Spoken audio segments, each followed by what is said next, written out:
Okay, we'll make a start. So Vanna, if we could move on to the next slide. So just by way of an introduction, I wanted to welcome you to this first webinar. We're going to be holding 3 webinars over the next week or so.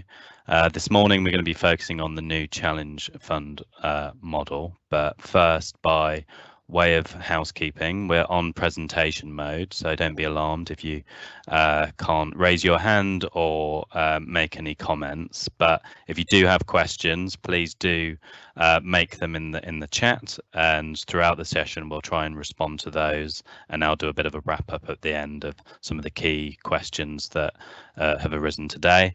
Anything that we don't either have time for or might be better answered in one of the subsequent webinars, we'll look to respond to and include in our FAQs. Today's webinar will also be recorded and will be uploaded to the Home Upgrade Hub so that you can refer back to it.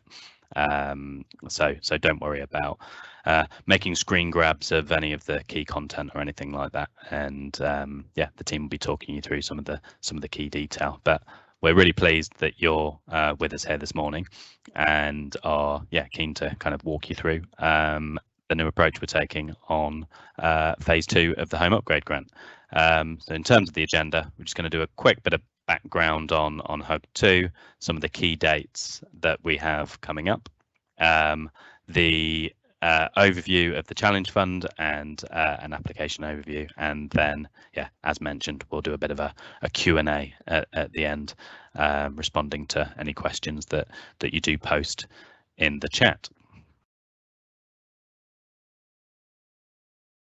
So here's an organogram of the team working within BEIS. So we have many of our delivery colleagues on the call today listening in. We're really keen to hear any comments and questions that you do have. So please do post those in the chat as mentioned. That team's headed by Sean Garvey, who's our delivery deputy director.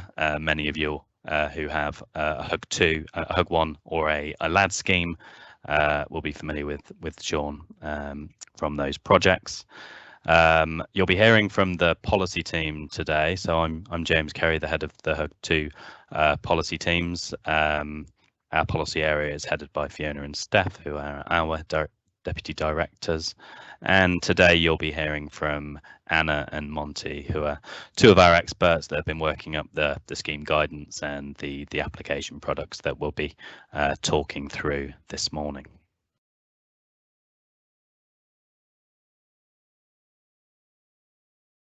So by way of background, hopefully many of you will be familiar with much of this, but the Home Upgrade Grant really started back in 2019 as a manifesto commitment, with a commitment for HUG to tackle fuel poverty and decarbonise homes living off the gas grid as part of alleviating fuel poverty and seeking to achieve net zero by 2050.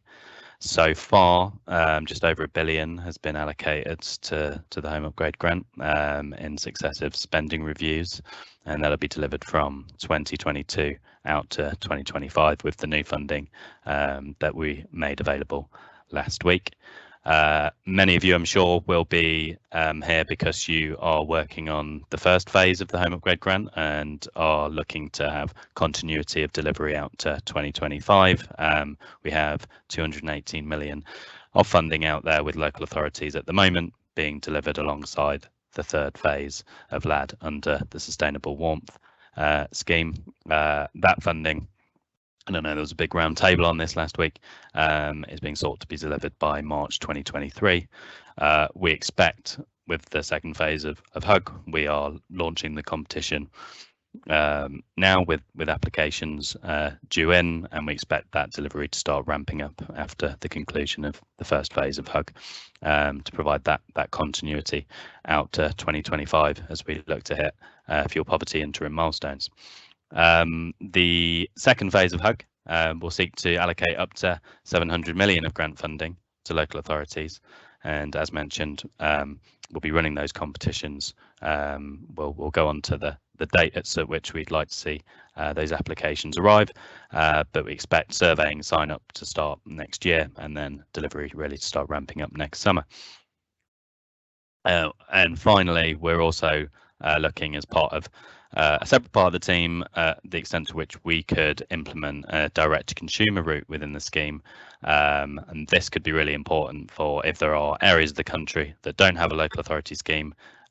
We're assessing the feasibility of introducing a route where households could apply directly for support through the Home Upgrade Grant that could be delivered alongside the local authority schemes.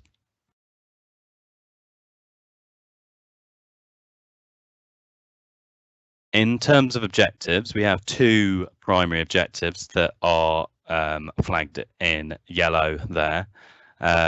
Those are to help alleviate fuel poverty. So we have a statutory fuel poverty target in England to ensure that fuel poor homes are improved to an energy performance rating of band C by 2030 and band D by 2025.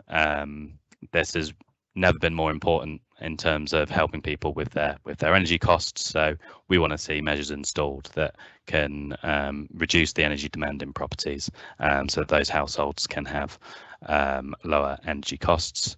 HUG is particularly important in this space given the inefficiency of homes off the gas grid. So really important to help meet the 2025 milestone in particular, with a high prevalence of the remaining E, F and G rated housing stock. We have another key objective, which is around reducing carbon emissions in our building stock, which is going to be an essential part of meeting net zero by 2050. Associated with this is the ambition to phase out high carbon heating off the gas grid, where the strategic choices of how we're going to decarbonise heating are more clear. There are other key aims and objectives that are associated with those top tier objectives. So those are around improving the comfort and well-being for low-income households. We're seeing great examples of this through our LAD and HUG 1 delivery about the transformative impact that the upgrades that you're all doing can have on people's lives. So it's really important as we approach this winter through the sustainable warmth schemes and subsequent winters through HUG 2 that we continue to improve the quality of people's lives, and so that everybody can afford to live in a warm home. We're also looking at, tied to those carbon emission objectives, around supporting the clean growth strategies aimed to phase out fossil fuel heating off the gas grid this decade. In webinar 2, we'll focus a bit more on that in terms of the policy design and how we want to see oil heated homes in particular supported through the scheme. But yeah, much more detail on that on webinar 2.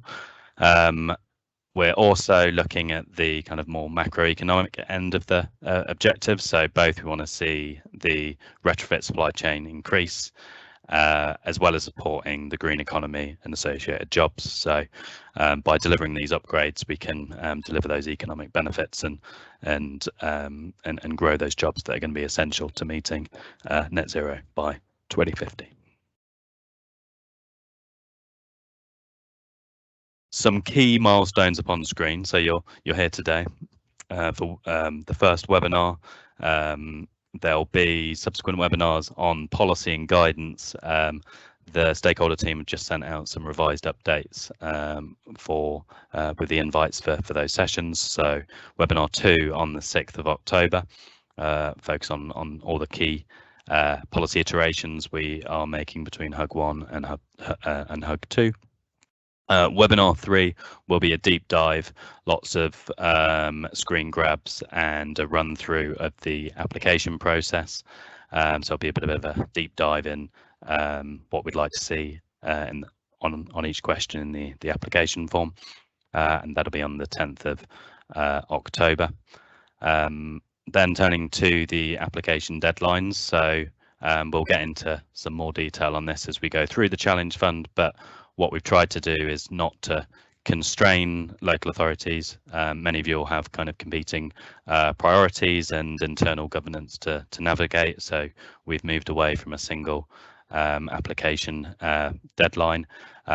We have we'll have a kind of rolling application process where you can submit an application at any point up to the 27th of January, but we would really encourage local authorities that are able to submit their applications by the first deadline of the 18th of November, because we'll be able to assess those bids, get MOUs out to you and issue grant funding, so that you can start surveying and signing up households and have a longer delivery time. So yeah, we'd be encouraging of bids that can be submitted by the 18th of November. Much more detail on that to come. We will be making upfront payments at the start of each financial year, and delivery will be in batches of submissions. Much more detail on that to come from Anna and Monty. All of that will be wrapped up with an aim for the delivery to conclude by the 31st of March 2025.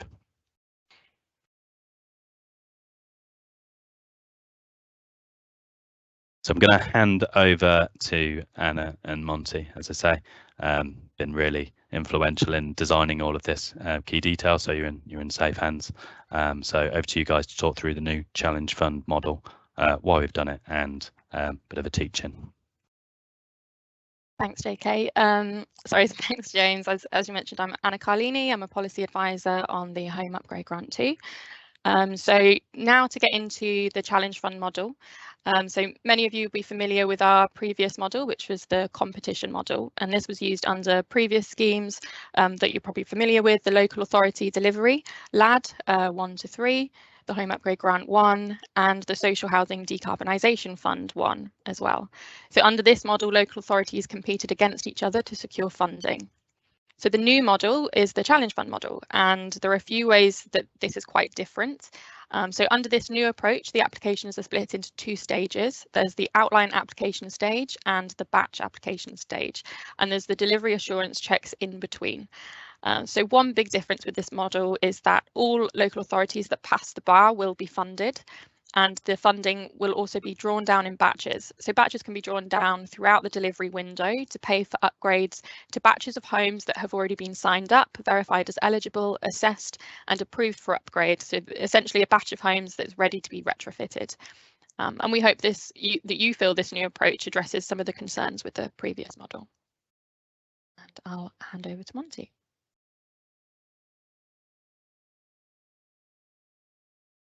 Thanks, Anna.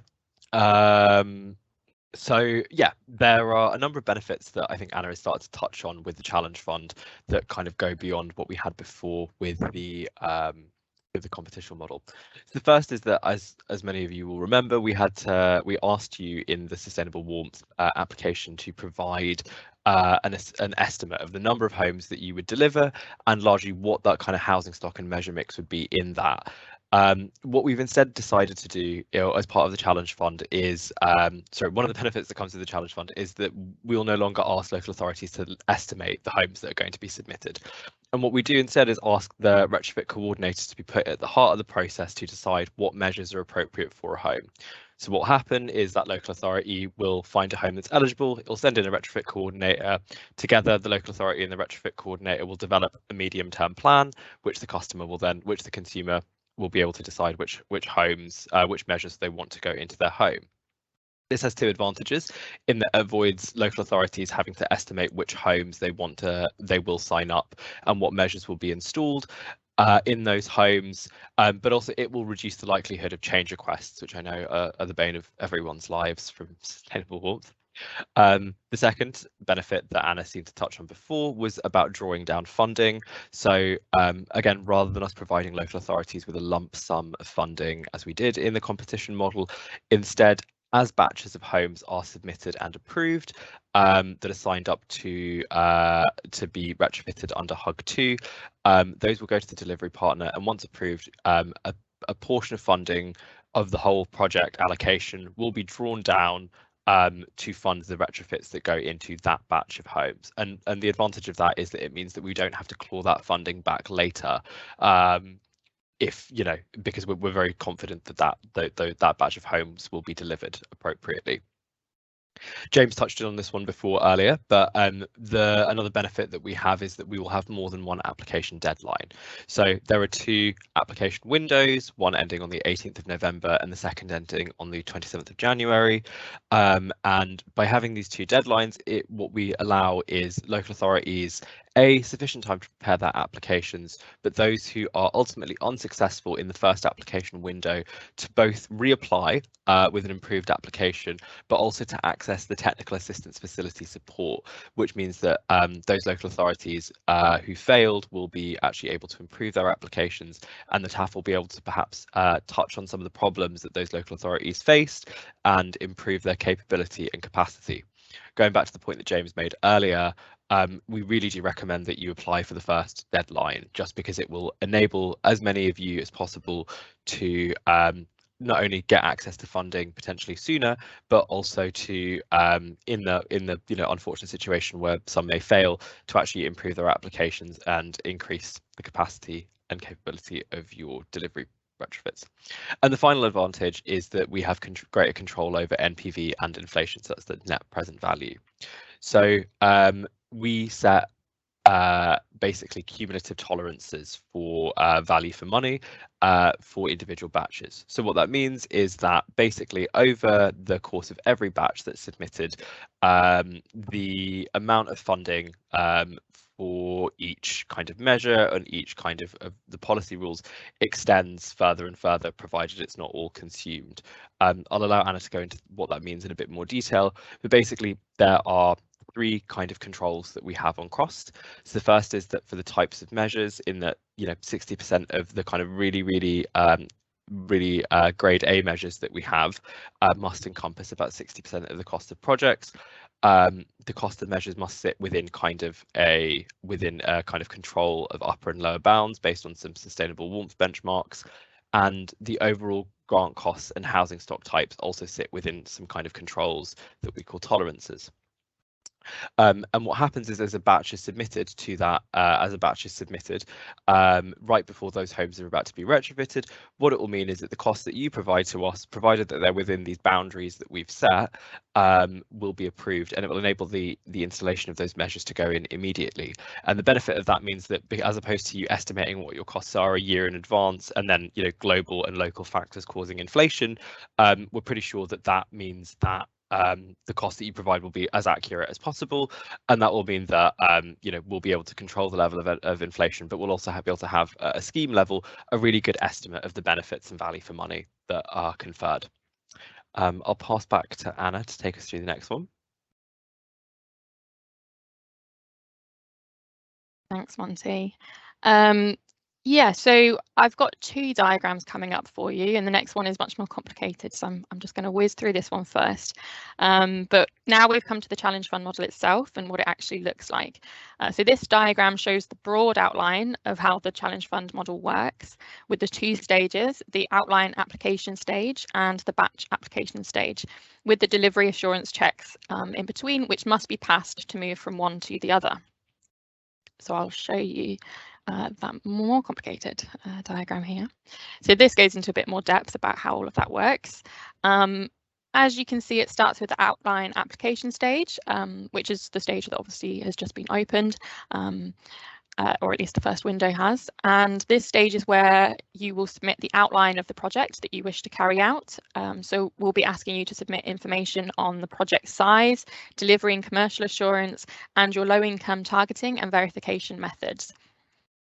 So as broad as possible as we can at this point, and then we're coming on to the second section, which is the signing of the Memorandum of Understanding, or the MOU, and the release of upfront payments.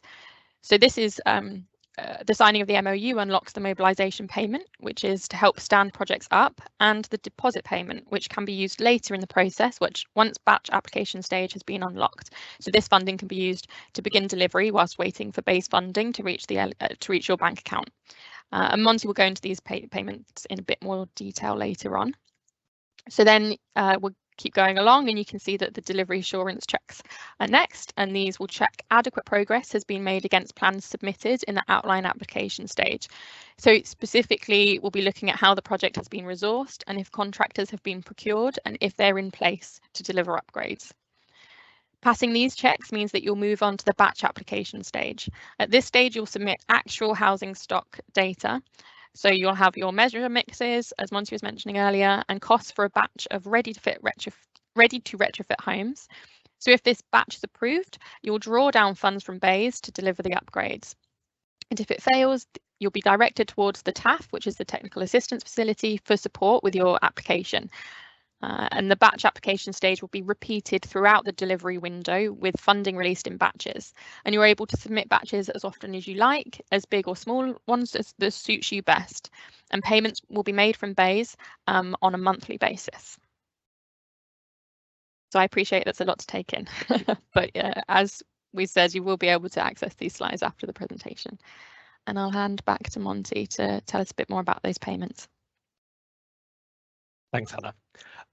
So as Anna mentioned there, and you will be provided with an upfront payment at the start of each kind of financial year, and there's a little bit more to that as well. And that they cover certain costs. So your upfront payment that you'll be awarded is comprised of two specific payments. One is a mobilization payment, and the next that I'll go on to talk about after this is the deposit payment. So your mobilization payment, it will be transferred automatically at the start of the first 2 years of the financial years 23-24 and 24-25 of delivery, and you will be given 20% of your entire financial year value upfront then and there.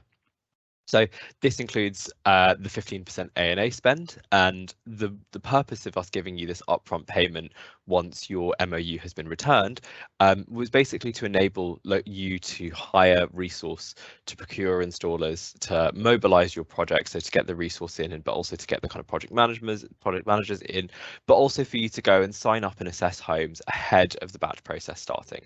So this will give you that time to stand up your project. As I mentioned before, some of you who apply early and have the capability to do so will also, will work with you to facilitate an earlier delivery.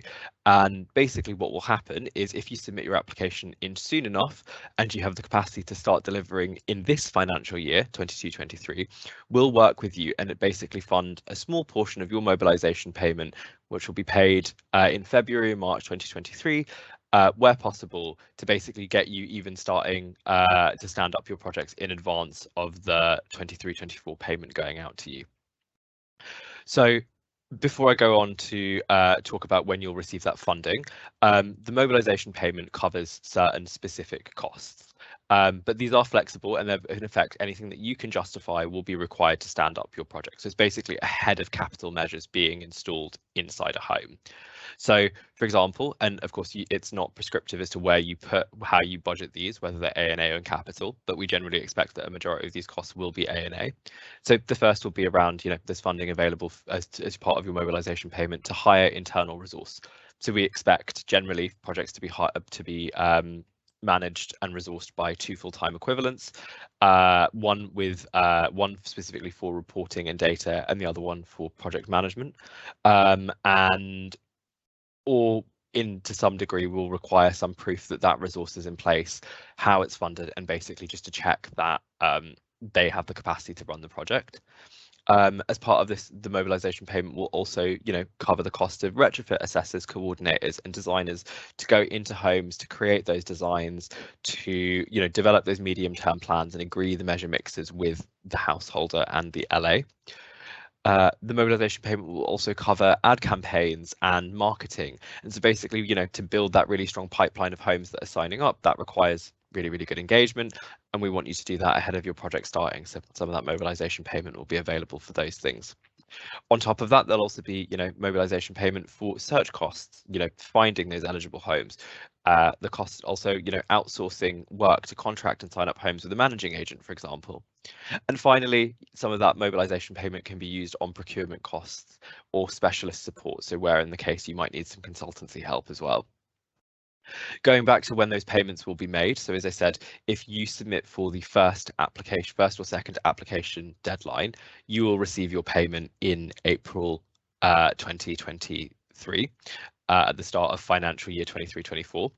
However, if you submit your application for the first assessment deadline, so for the 18th of November, and in your application you'll be asked whether you have the ability to spend any money in advance of the closure of this financial year, so from February, March 2023 this year, you can request how much you'll spend, and we will provide you with a mobilisation payment where possible this financial year as well.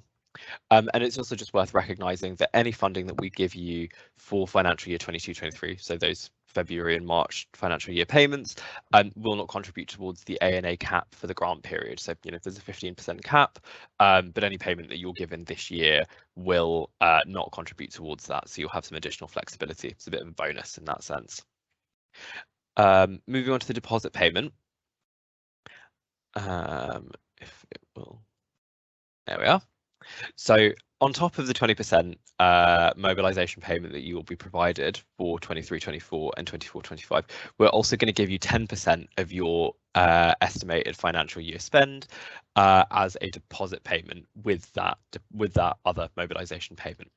And the reason we're doing this is basically there is, after a batch is submitted and approved, there's about a 48-week delay in that funding being released by BEIS and actually hitting your bank account. But we can approve a batch largely instantaneously. And so what that deposit payment is there to do is basically to enable you to start delivering immediately after your batch is approved, basically meaning that the households that you've signed up and the installers that you have contracted don't go cold, they don't get booked up by other projects, and it basically just enables this streamlined process to occur of delivery. And I mean, the other advantage of it as well is that, of course, we don't want you taking on financial risk. We want to fund the delivery of the measures in these homes, and therefore by giving you this deposit payment, we hope to take on that financial risk on behalf of you and prevent you having to bear that. It's also worth knowing that if you don't spend your whole deposit payment, because after that 4 to 8 weeks, you'll get a payment to cover the costs that are already there, that are already part of that batch. And if you don't spend all of that deposit payment, that's also fine as well. Moving on to the next slide. This is how the batch process will work. So as we've said, once you've returned your MOU to us, we're going to transfer you an upfront payment, of your mobilisation and your deposit payments. Once you pass your delivery assurance check, you'll be allowed to start submitting batches, and these batches can be of any size and of any frequency. So you can submit a batch of 1 home, you can submit a batch of 100 homes or 1,000 homes, and you can submit those multiple on a day, daily, weekly, monthly, yearly if you really want to go there, but I recommend it. And the way that this will work is largely that in a given month, you have the option of submitting as many batches of homes as you want. And because our batch assessment is largely built to be instantaneous, we'll quickly inform you as to whether that batch is approved or not. All of the batches within a given month will be compiled together for the purposes of payment, and at the end of each month, we will transfer you 1 payment to cover the costs of the entire batch, of the entire month's worth of batches. So as we said before, your batch will be approved. You'll start delivering using your deposit payment, and at the end of the month, we'll transfer you all of the funding that's there to cover all of the homes that you've submitted as part of approved batches in that month. And I'll just hand back to Anna to keep on talking to you. Thanks, Monty. Yes, so application windows. These are the broad deadlines for the application windows. And obviously the first one opened last week. We are currently open, and it will remain open until the deadline on the 18th of November 2022, at which point these applications will be assessed, and you'll be notified of the outcome as soon as possible afterwards. And at this point, the second application window will open and remain open until the 27th of January 2023. And outline applications will not be accepted after this date. So you really must get your outline application to us by this date to apply for HUG2 funding. And we really encourage you to apply for funding within that first application window, as if you are unsuccessful, you would still have time to make any necessary amendments to your application to then reapply in the second application window. And this is obviously a big change to the way these schemes have previously worked, but we hope it will be welcomed as it gives you the opportunity to reapply if you need to. And then April 2023 is when the delivery assurance will begin, and the batch application also opens at the same time. And we do again encourage you to submit those batches as soon as you possibly can, to really get a head start on your projects and then begin delivering as soon as possible, and as soon as you're ready to after this date. And then this slide demonstrates these application windows. We have the mobilisation windows 1 and 2, and the batch delivery window here. And you can see that applying earlier means you get longer to stand your project up, do lots of marketing, targeting and verifying households in order to be really well prepared when those batch applications do open in April 2023. And you can see that with window 1, you do get a little bit longer. As Monty mentioned, within the when he was speaking earlier, you have the opportunity to request mobilisation funding for 22 and 23 as well.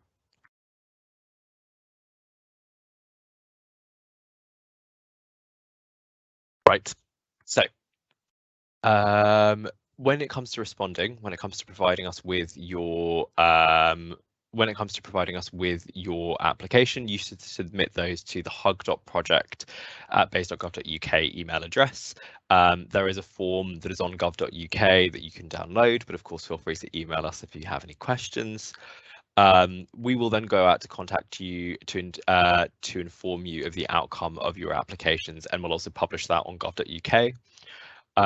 As we've mentioned before, we will work with you to facilitate early delivery, of course highlighting the importance of submitting by that 18th of November application window deadline, if you would like to receive mobilisation payments and funding for this financial year. As I kind of also mentioned before, but we really can't stress the point enough. If you submit by the first application deadline, you will be able to, if unsuccessful, revise your application and resubmit. So we really, really recommend that you submit for the first application window. And also there is a package of support through the Technical Assistance Facility that will be available to you, which I believe you may have been contacted about already. But yeah, if you do fail, we'll try and push you towards the TAF as well, just so they can really help you improve your applications. And again, just the final point is that this is the first time we're trying a model like this. So that means that we could entirely allocate all of the funding for this window by the 18th of November. So we can't guarantee that there'll be funding left over for the second round. So therefore, we really, really encourage you to submit by the first submission deadline. And if we just move to the final slide. And so as we mentioned, we're really proud of this, and we really want you guys to engage. So we've set up a technical assistance facility to support all of you applying to HUG2. This will mirror the technical assistance facility that is available through the SHRA for the social housing scheme, which has been really, really successful. The technical assistance will be delivered by our partners or by our delivery partners, Turner and Townsend. And if you want to actually kind of access some of their resources, go to homeupgradehub.org.uk to find out more, or actually just contact them at info@homeupgradehub.org.uk, and they'll be able to answer some of your questions, and they'll have a whole load of masterclasses and stuff coming for you.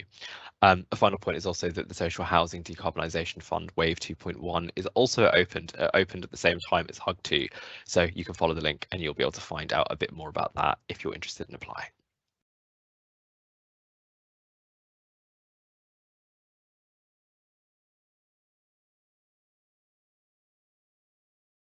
Brilliant, thank you, Monty. And this now takes us to the Q&A part of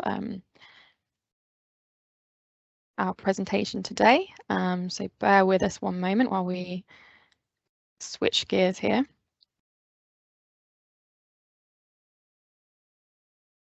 Sorry, my screen has been very slow because I'm sharing my screen.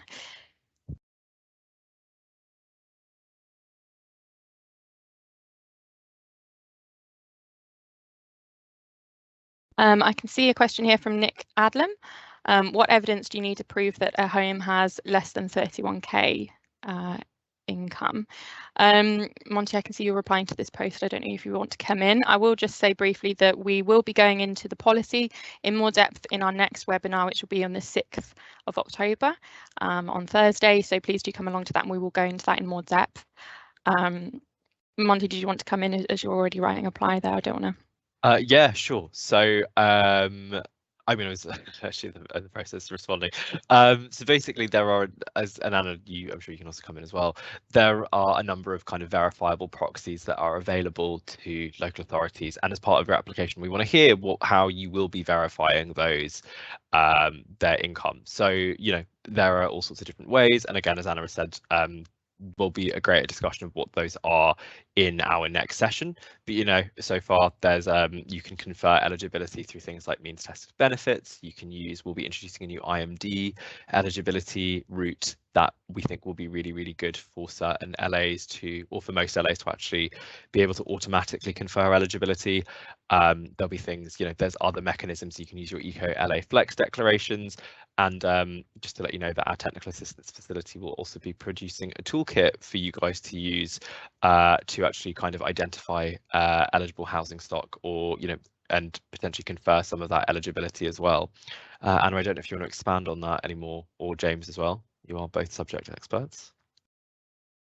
No, I think that covered it really well. I think essentially we are allowing you to come up with a plan of how you are going to satisfy yourselves that households are considered low income, but we would just like to see this in a lot of depth if possible in the outline applications. Please go into that in as much detail as you can. We'd love to hear how you're planning on improving households as being low income.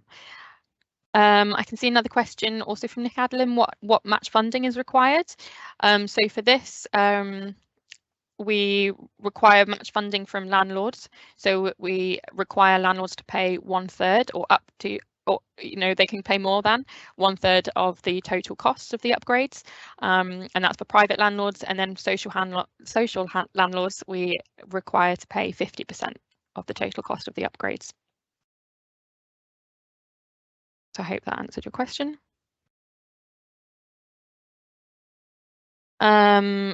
James Kerry, I don't know if you're still around. If you'd like to come in, we've got a question here on PAS. Will PAS 2035 assessments be needed, or can we just set standards and work with PAS 2035 installers? Or Monty, feel free to come in on that too. Definitely leave it to James. Yeah, so PAS 2035 assessments will be required, and as kind of Monty outlined, as part of this new challenge fund process, we see the role of the retrofit assessor and coordinator as more important as we embed those processes. So in particular, as Monty's outlined, we're no longer asking for the detail on the housing stock and the precise mix of measures at the outline application stage, because we want you guys to be surveying households, doing those PAS 2035 pre-install assessments, selecting the measures that are most appropriate for those properties, and then at that stage we'll be assessing the kind of value for money of those batches as they do come in. As a related question that I saw, there was a question about batch funding, and you will be needing to work with installers to get quotes for those kind of installation costs of the different mix of measures, and what if that batch is rejected? Would you be able to kind of recover those costs? So as kind of outlined again by Monty, so those costs are no longer required at the initial application stage, and once applications have been approved, you'll be receiving mobilisation and upfront payments at the start of the financial year, which will be able to help cover some of those costs that will be required pre-delivery. So we want to make sure you have the funding available, so that there aren't any delays to delivery happening, and that you aren't having to take financial risk in that pre delivery phase.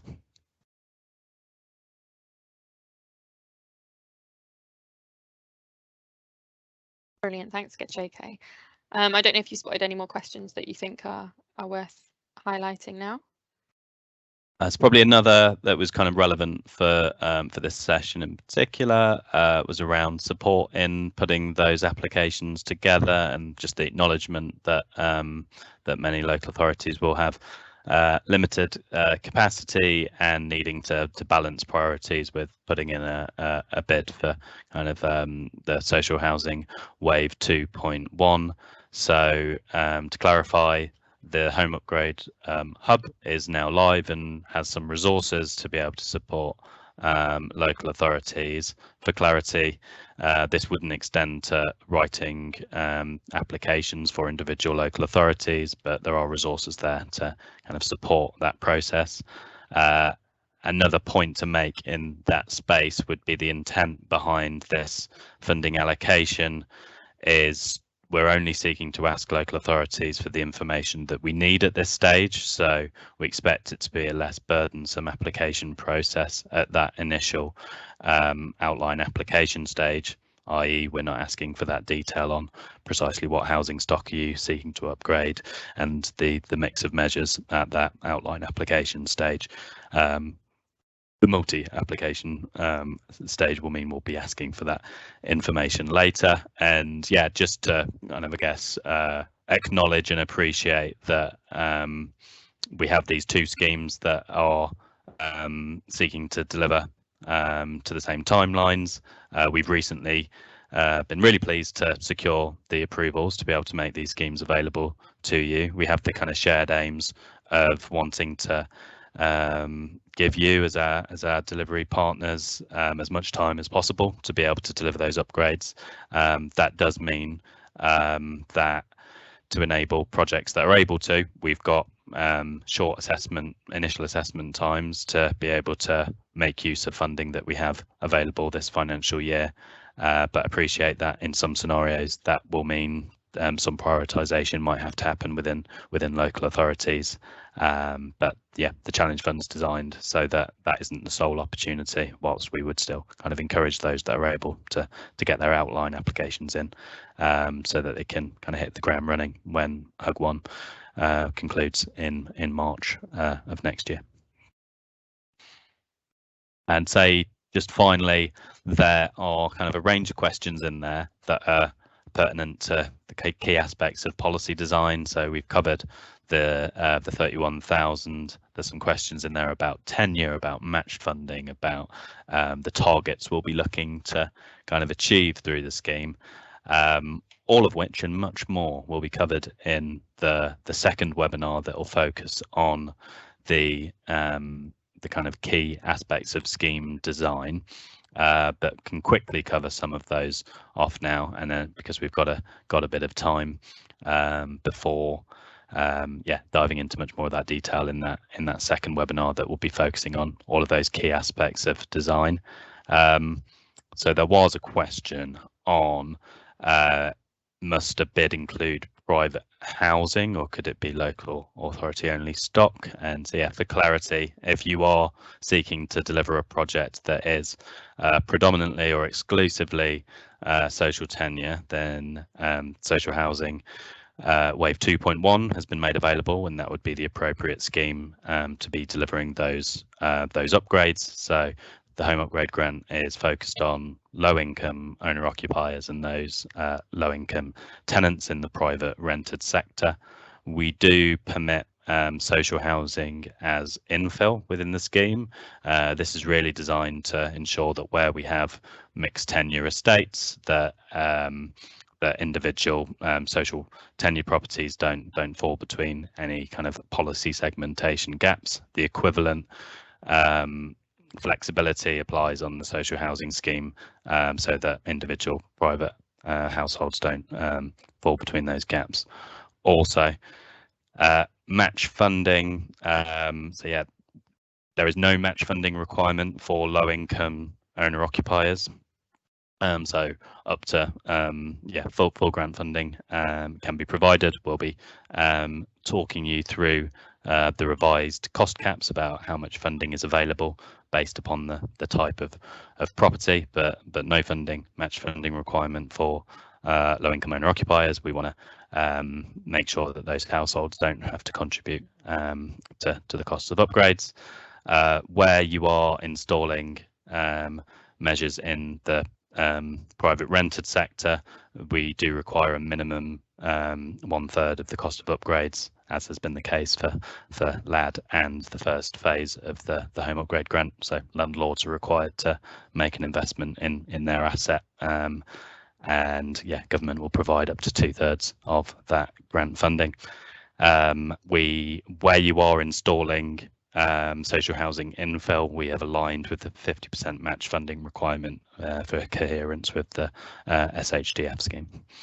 I'll probably leave it there for today, unless any more questions have come in, Anna, since I've been speaking, that are relevant for the challenge fund model.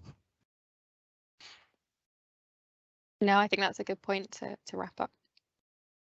Excellent. So thank you again for joining us today for the first webinar.